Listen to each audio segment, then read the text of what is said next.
मंच पर सुशोभित परम पूज्य स्वामी जी महाराज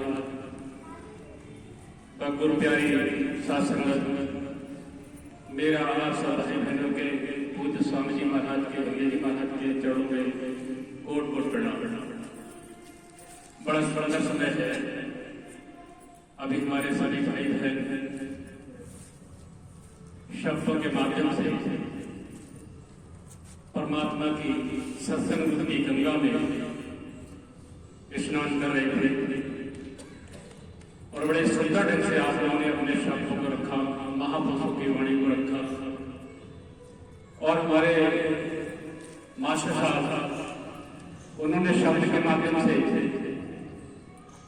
महापुरुषों की बात आप सब भाई बहनों के बीच में रखी और उन्होंने बहुत ही कम शब्दों में सागर को उन्होंने गागर में भर दिया। हम अगर इन शब्दों को समझेंगे और अपने आचरण में उतारेंगे तब हमें इसका महत्व हमें पता लगेगा। हम कितना भी सत्संग सुने,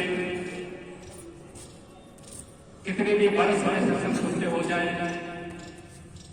हम महापुरुषों के शब्दों को जब तक अपने आचरण में उतारने वाले नहीं बनेंगे तब तक हमें न गुरु की पहचान होगी और न ही शरीर का हमें लाभ मिलेगा। इतना जरूर है कि अगर कोई व्यक्ति सत्संग में आता है, भले ही वो भजन करता है या नहीं करता है, गुरु के वचनों को आचरण में उतारता है कि नहीं उतारता है, पर फिर भी उसको इसका लाभ जरूर मिलता है। एक छोटी सी मिसाल है। एक बाबा थे, वृद्ध थे, वो ट्रेन से उतरे, उनके पास बहुत सारी भजन उसमें गठी में बहुत सारा भजन था। स्वामी जी महाराज ने आपको कई बार अपने प्रवचन में सुनाया करते थे। अभी मुझे याद आ गई स्वामी जी की बात। तो वो बुजुर्ग बाबा सोचने लगे कि कोई व्यक्ति मुझे ऐसा मिल जाए कि मेरी गठी मेरे घर तक पहुंचा दे। मेरे पास पैसे तो है नहीं देने के लिए जो मैं किसी को मजदूर को कह दूं कि भाई आप जो पैसा लेना है ले लो, मेरी गड्डी घर पहुंचा दो।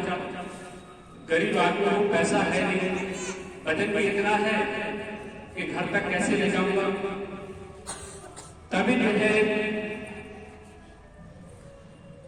कोई महापुरुष के प्यारे, सतगुरु के प्यारे कोई भगवान भक्त मिल गए और उन्होंने कहा कि बाबा आप बहुत परेशान लग रहे हो, बताओ क्या परेशानी।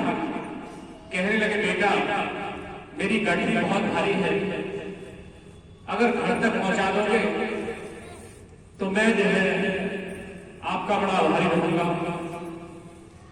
तो भगवान भक्त है कहने लगे कि बाबा गड्ढी तो हम आपकी पहुंचा देंगे और पैसा भी नहीं लेंगे, और हम जो भी आपसे बात करेंगे, चर्चा करेंगे, आप उसकी हामी भरते रहेंगे। आप हाँ करते रहना और मैं सुनाता रहूंगा, पर वही मेरा किराया होगा। बुजुर्ग बाबा ने सोचा कि इससे बढ़िया आदमी और कौन मिलेगा। पैसा भी नहीं लेगा और बातें करके चलेगा, मेरा टाइम भी कट जाएगा, पता भी नहीं लगेगा घर कब आ गया। और हामी भरने में क्या जा रहा है, हमारे भी गड्डी घर पहुंच जाएगी। उन्होंने कहा ठीक है, मैं तैयार हूं, आप चलो। उन्होंने जो है बोझा सिर रख लिया और जो है वो महापुरुषों के सत्संग को, महापुरुषों के शब्दों को महात्मा जी को सुनाने लगे और सत्संग सुनाते सुनाते जो है उनका घर आ गया और वो जो है उन्होंने ऐसा सत्संग सुनाया कि महात्मा जी जो है अपने घर की शुद्ध भूल गए और जो है उनका ध्यान जो है हर शब्द पर टिका रहा। और जब घर आया उन्होंने कहा आपकी बात सुनकर के मैं तो धन्य हो गया और जो है मुझे पता ही नहीं लगा घर कब आ गया। तो उन्होंने कहा बस इतनी बात थी हमारी जो हमें आपसे कहनी थी, आपका घर आ गई, आपका बोझा है। जब उस व्यक्ति ने शरीर छोड़ा तो महाराज जी के दर्शन हुए और यह दर्शन करके यह मानव शरीर में गया। तो इतना लाभ यह सत्संग सुनने से उसको मिला। पर स्वामी जी महाराज अक्सर कहा करते कि आपको केवल ये मानव शरीर इसलिए नहीं मिला कि आप अभी मानव शरीर में हो, फिर से मानव शरीर पाने की इच्छा लो। हमें और आपको ये शरीर इसलिए मिला है कि हम जो है मोक्ष की प्राप्ति कर ले। एक भाई एक बार स्वामी जी महाराज से बोला, स्वामी जी हमें अगले जन्म में कौन सा जन्म मिलेगा, अगली बार हमें कौन सा जन्म मिलेगा, हमें ये चिंता जो है बड़ी सताए जा रही है। हम बहुत परेशान हैं। पर लोग आपको कहते हैं कि आप जो है परमात्मा हो, अंतर्यामी हो, तो आपको तो सब कुछ पता होगा। तो हमें जो है ये बता दो कि अगला जन्म हमें कौन सा मिलेगा। ये बात हमें सताए जा रही है। हम इस बात को सोच सोच के बड़ा परेशान हैं। गधा बनेंगे, घोड़ा बनेंगे, कौवा बनेंगे, कीड़ा बनेंगे, पतंगा बनेंगे या पेड़ पौधे बनेंगे। तो उन्होंने कहा तू इसके लिए क्यों परेशान है, अगला जन्म क्या मिलेगा क्या नहीं मिलेगा, इसके लिए तुझे क्यों सोचना है। कहने लगा स्वामी जी अगर मुझे मनुष्य शरीर मिल जाता अगला जन्म तो आपकी बड़ी दया हो जाती, क्योंकि घोड़ा बन गया तो बड़ा बोझा ला दूंगा, तांगे में चलूंगा, गधा बन गया तो बोझा ला दूंगा, और यह भैंसा बन गया तो दल्लम में चलूंगा, लोहे की अरई खानी पड़ेगी, साटा का वो खाना पड़ेगा, और यह कैसा कैसा चारा मुझे खाने के लिए मिलेगा। मनुष्य शरीर में जो है बढ़िया बढ़िया भोजन मिलता है, बढ़िया बढ़िया कपड़ा पहनने को मिलते, इसलिए अगला जन्म अगर मनुष्य शरीर का मिल जाता तो आपकी बड़ी मेहरबानी हो जाती। तो स्वामी जी महाराज कहने लगे तो तुझे अभी मनुष्य शरीर का शरीर नहीं मिला हुआ है जो तू चिंता क्यों है। जिस शरीर की तुझे चाहत है उस शरीर में इस समय तू बैठा हुआ है और तू किस काम के लिए शरीर में आया है, इस बात की चिंता कर। इस बात की चिंता छोड़ दे कि मुझे किस चीज का जन्म मिलेगा। तो जिस चीज की चाहत कर रहा है उस शरीर में तो तुम बैठे हुए हो, तो अगले जन्म की क्या इच्छा करनी। गीता में भगवान किसी ने कहा गहनो कर्मणा गति, गहनो कर्मणा गति। मैं पढ़ा लिखा व्यक्ति नहीं हूं, पर स्वामी जी महाराज की कृपा से जो भी समझ में आ जाता है बोल देता हूं आपके सामने। तो कहीं अर्थ समझाने में गलती हो सकती है, तो मैं यूट्यूब चैनल पर बोल रहे हैं, सभी महापुरुष सुन रहे हैं, सारे दुनिया सुन रही है। तो मैं जो भी महापुरुष यूट्यूब चैनल पे मेरी बात को सुन रहे हैं, क्योंकि मैं कोई महात्मा नहीं हूं, कोई ज्ञानी पुरुष नहीं हूं, मैं एक अनपढ़ व्यक्ति हूं, पर स्वामी जी महाराज के आशीर्वाद से आपके सामने बोल रहा हूं। तो हो सकता है कहीं संस्कृत के श्लोक समझाने में गलती हो सकती।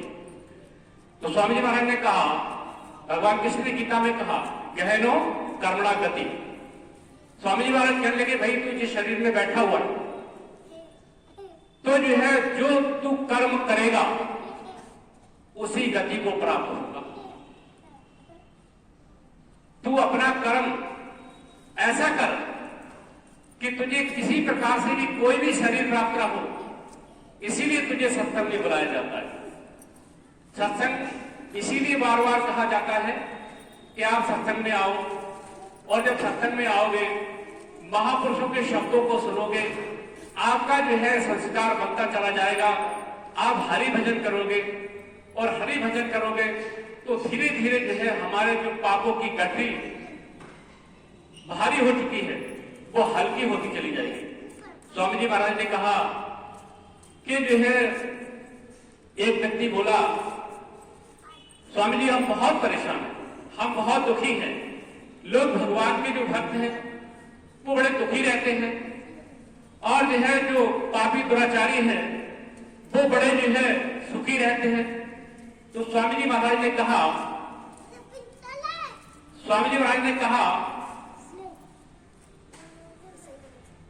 कि पाप पकड़े थे हर मिले, पाप करे थे हर मिले,